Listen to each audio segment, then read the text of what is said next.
I mean, I manifest, I see things. I'm a great leader because I listen and I'm empathetic and I feel the entire earth and I feel us as a species, as the human race. I do believe in world peace. No matter what religion you are, what we can agree on is it is always now. But now is the shortest moment of our life. It's gone in an instant. The longest moments of our life are our memories and our imaginations.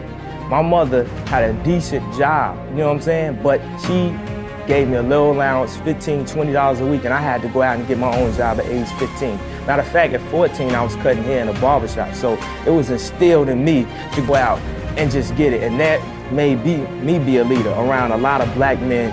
Like even my father, I had two fathers in my life. I had my real father that I was in contact with and my stepfather that stayed there with my mother. And everybody was instilling that responsibility in me that nothing in life is given to you. A lot of times I feel like a lot of people just rapping because it's free.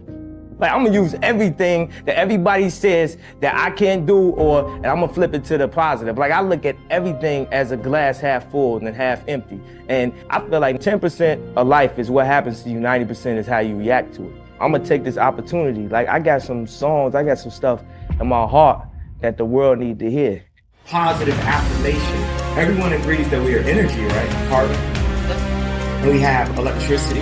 Everyone knows we have electric currents flowing through our body. Our brain moves at 30 hertz at a time of crisis. When it's an alpha, we're 10 to 12 hertz. When we go to delta, which is sleep mode, we're about 4 hertz and stuff. And this is like a thing this is by Yay Swag on it. I'm telling people we are the atomic bomb that Tesla was talking about. But in order to be that, but we're atomic bomb of love, right? In order to be that, we have to unprogram and move forward and be a kinetic energy and use positivity and positive thoughts. It's literally that simple. I went from having confidence and arrogance to having faith. And faith is the opposite of fear. And that created this fearless approach that I have. And that's what has made me the fearless leader that I am, that I've like crystallized into the leader that my mom always knew I would be when kids followed me in preschool. Everyone across the globe, no matter what country in the world, whatever continent in the world, all of the moms and dads have something in common. They want the world to be better for their children. We all want the world to be better for the children.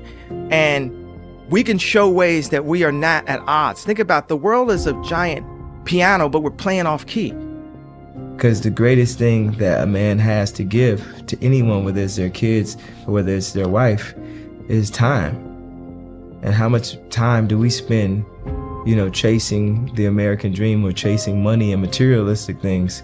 How much time do we actually give to the women and children? There's a lot of people that make the same thing or more than people with college degrees. And ultimately, it's about being happy, having a happy life, raising your family. I feel like the key to life is family itself. So if you can provide for your family, and this is speaking from a male point of view, and be happy, then that's all you need. It's not about that college degree that everybody says that you're supposed to have. There's so many people with college degrees that are not happy with their life. If you have a dream and you're good enough, because sometimes it's a difference between a dream and just being delusional. Don't just drop out of school. Like I was already making money in the music industry.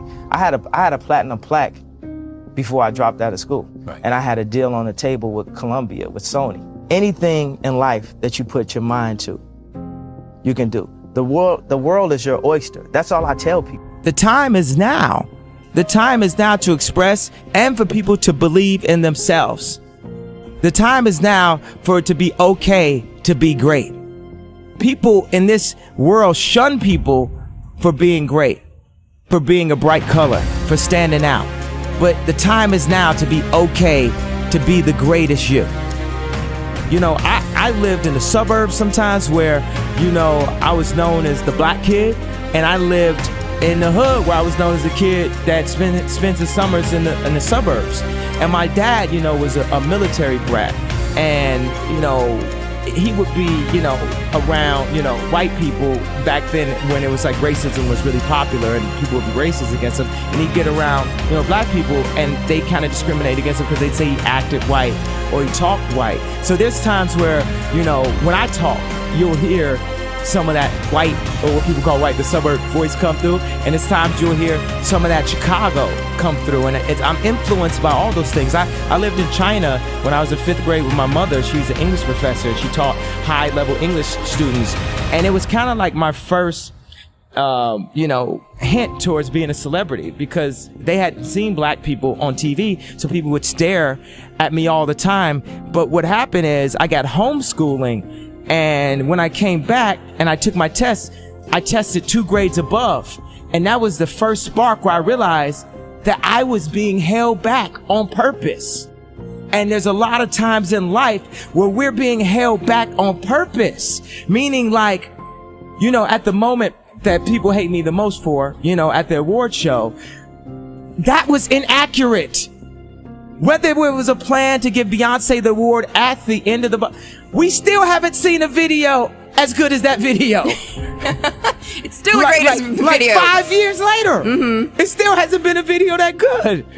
And that very thing is gonna be what the kids who now have Instagram and can't be controlled by radio and can't be controlled by TV, they will never, and no knock, I love the Backstreet Boys songs, so if any of them are listening, no knock to them, but there will never be another Backstreet Boys. Not in this day and age.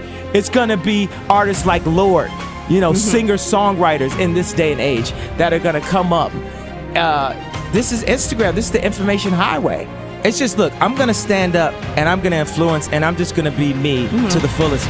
Because it's also with my approach, you know, it's a certain point of a level of like frustration, because waiting for everyone to agree may take too long. Right. I'm not gonna sit inside of a corporation for 20 years. The time is now.